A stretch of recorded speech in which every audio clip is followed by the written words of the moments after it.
મોરબી જિલ્લાના જેતપુર ગામે ચાલી રહેલા ખેડૂત આંદોલન મામલે રાજ્ય સરકારે ખેડૂતો સાથે ચર્ચા દ્વારા ઉકેલ લાવવાનો પ્રયાસ શરૂ કર્યો છે. આ અંતર્ગત ખેડૂતોને મંત્રણા માટે સરકાર તરફથી લેખિતમાં આમંત્રણ પાઠવવામાં આવ્યું છે.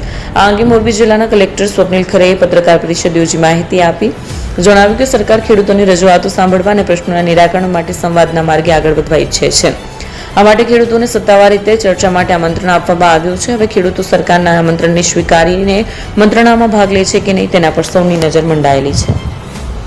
રજૂઆતમાં એવું હતું કે જે અત્યારે આ લાઈન પસાર થાય છે, લાઈન એક વસ્તુ છે એ પોતે આડેધડ ચલાવે છે, તો બને ત્યાં લગી ખેતર બચે એવા પ્રયત્ન કરવાની એક અમારી માગણી હતી કે વચ્ચોવચ્ચ થાંભલો આવે એને બદલે શેડે થાંભલા આવે એવું મેનેજ કરવાની હતી.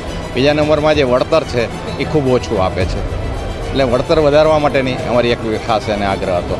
એટલે એ ક્રાઇટેરિયામાં ખાસ માગણી હતી અમારી, અને જેમ બને એટલી જમીન વધારે બચે એવા પ્રયત્ન કરવાની માટે સૂચના આપવામાં આવી છે કંપની, જે તે કંપનીને.